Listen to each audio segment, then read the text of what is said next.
It stays up if I let it go. Perfect. Welcome to Making Winter Wonder Woman Part 5. Today I'm making a tiara, as you can see, because it's on my head.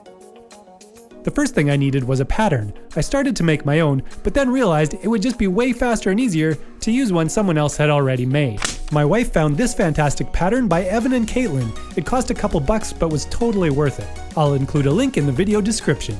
I decided to mix things up a bit for this build, so I used Worbla, which is a fancy thermoplastic, and I just happened to have some deep down in my drawer. I used two types of Worbla for this project, Worbla's Finest Art and Worbla's Black Art. Worbla's Finest Art is a bit tougher but also has a rougher texture, so my plan was to use that as a backing material to build up the thickness. I cut out the pattern and figured out how they were all going to be placed. I did decide to go a little different than the pattern by making piece number 2 a double thickness rather than single. This is the first time I've ever used Worbla, so exciting. I read that you can heat it up and then cut it with some scissors. So let's see if that works. In the tutorial by EvanAndKatelyn, they used Wonder Flex on the back, I think. Whereas this is Worbla, this is Worbla's Finest, I think. The original Worbla. I can use that on the back and then the black on the front. So this is really just to make it thick enough. Once I had my backing piece cut, I heated the Worbla's Black Art, trying to get the plastic hot enough so the two would bond together. And then I heated them both together. I don't even know how to use it. Basically the theory is when you heat it up, it gets sticky. Do stuff with it, let it cool. No, I hope I don't knock over my T's. The black is way easier to cut than the sawdusty one.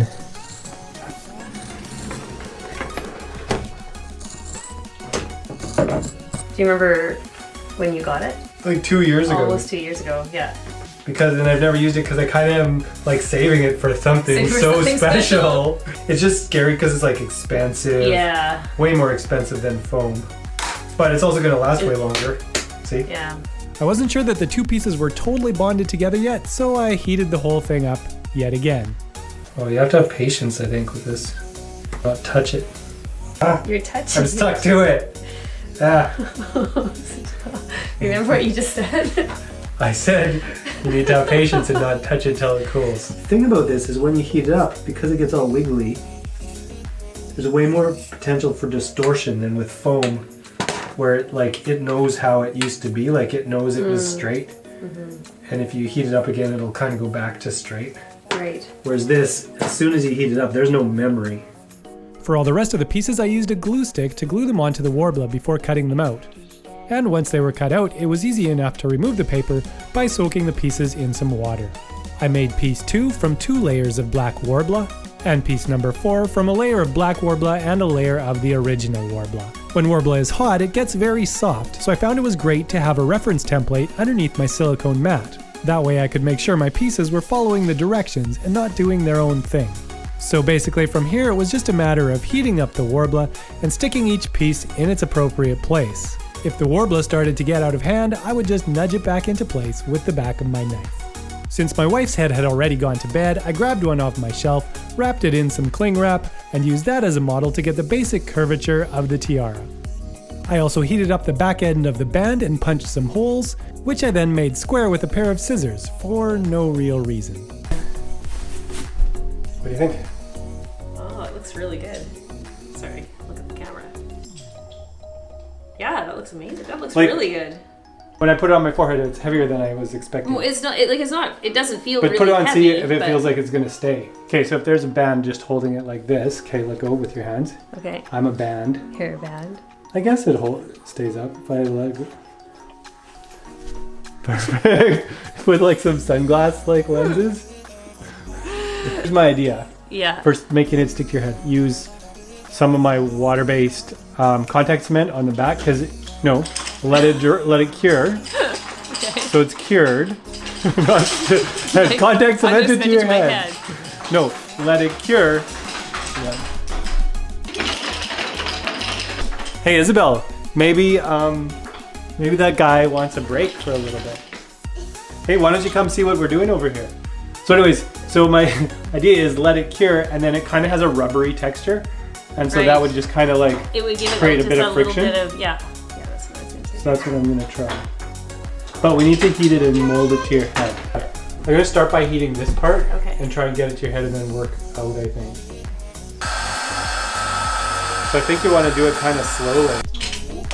He's poking the eye. Ow. And I'm just gonna mash it into your head.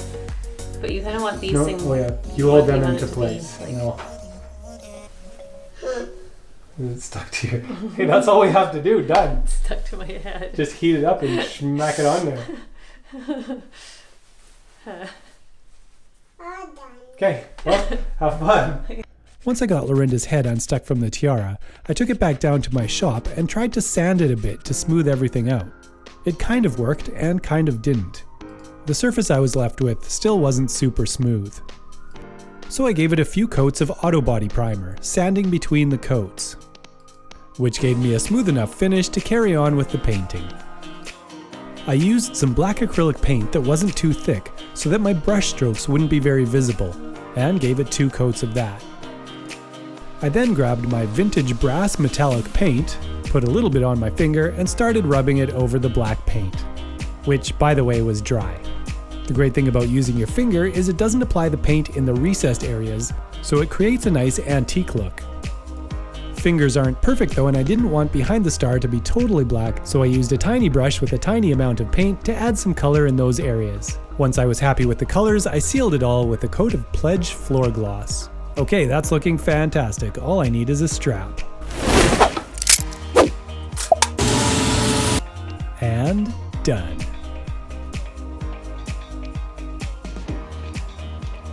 I'm sending my family that picture. Well, that's it. Wonder Woman and Worbla. If you're looking for the pattern I used from Evan and Caitlin, make sure you check the links in the description below, and it should be there. Thanks for watching. See ya. Now pretend your hair's blowing in the wind.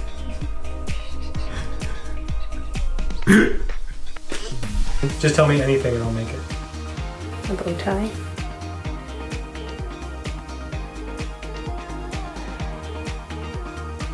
See? Bow tie. Wow.